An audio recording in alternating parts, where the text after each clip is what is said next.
Bernie Sanders and Donald Trump are very similar. They both claim that the status quo needs to change. They both claim to hate the political elite, and they say that they represent the people. These two populist candidates who claim to hate the government elite and really want to represent the people and dismantle the institutions that they claim have corrupted society. They seem very, very different, but deep down they're built on the same kind of dissatisfaction with the status quo. Underlying idea here is the idea that the EU is a corrupt elite that's ignoring the people's demands and needs, and that's obviously part of Trump's rhetoric as well. There's also the EU enlargement, which is in many ways was central to the Brexit debate. The EU enlargement of 2011 brought thousands and thousands of EU migrants into the UK. There's the 2008 economic crisis, which had a very detrimental effect on Britain especially. Populist parties often blame this on Europe because there's this idea that because the EU has established such close links between countries, the economic crisis has had a domino effect on all EU countries.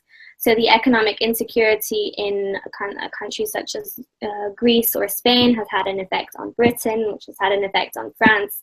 Many people thought that EU migrants were stealing UK jobs. The EU and everything that's associated with it, so refugees, immigrants, lack of democracy, has been presented as the root cause of all evil within our society. Donald Trump has really capitalized on a lot of fears in the United States that we see all across the world of immigrants and of people coming into a society that don't match what they think that the society is. With Trump supporters, immigration is a huge hindrance to progress, and in their view, they think that immigrants will steal jobs, and that it's making the hardworking American blue-collar worker unable to earn a living wage. Whereas Sanders supporters don't blame immigration. They blame actually the opposite. They blame strict policies for not allowing America to become more diverse. In Britain, the link between populist views and xenophobic anti-immigrant views is kind of the idea that immigrants pose a threat to the UK because they make Britain less British. We have been subject to foreign domination. Our economy is subject to foreign supervision. And of course, at times we have had our share of domestic dictatorships. Local elites have run up huge debts, and the citizens were forced to pay these debts by reducing their incomes, by paying higher taxes, and of course, by becoming unemployed. Now populism seems the only alternative force that managed to fill in this vacuum of people being not represented. Greece is weak and has always been subject to foreign intervention and foreign supervision. So it's a totally different conception of populism. There seems to be more a division across the state sector and the public sector and the private sector. We will see populists becoming set in their beliefs, unwilling to negotiate and discuss in the context of a European Union, which they have already challenged.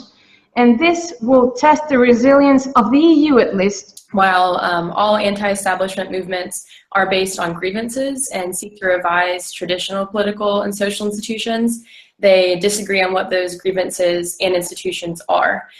So I was really confused about why people who share an initial rhetoric based on discontent with the status quo and of the corrupt political elite, why would those crop up with two vastly different political candidates, Bernie Sanders and Donald Trump? It has a lot more to do with your origin story. And what I mean by origin story is it's essentially how you perceive American identity and the role of the US in the world. And then on a smaller scale, what your role as an American is in the world. With Trump supporters, we found that they mostly chose an origin story based on political power, American exceptionalism, and undertones of the American dream, so that the hardworking American can achieve whatever he wants if they are hardworking.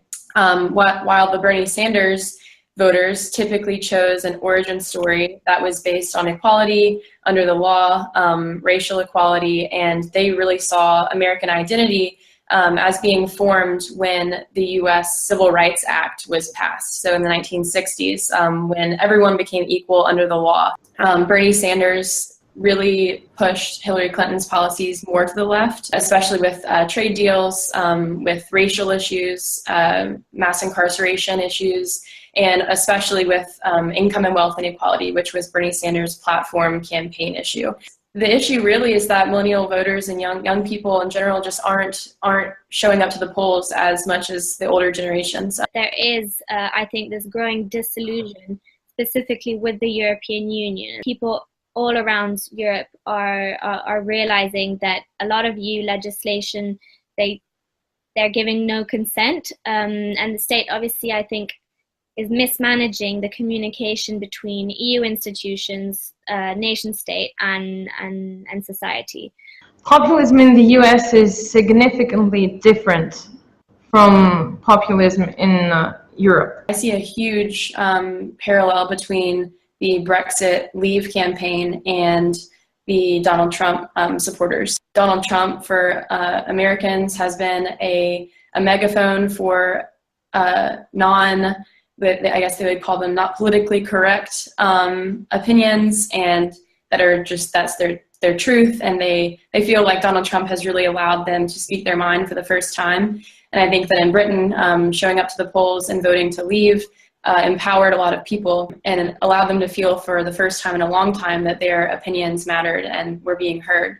I feel like demographically and ideologically there is a huge parallel between Brexit and Trump.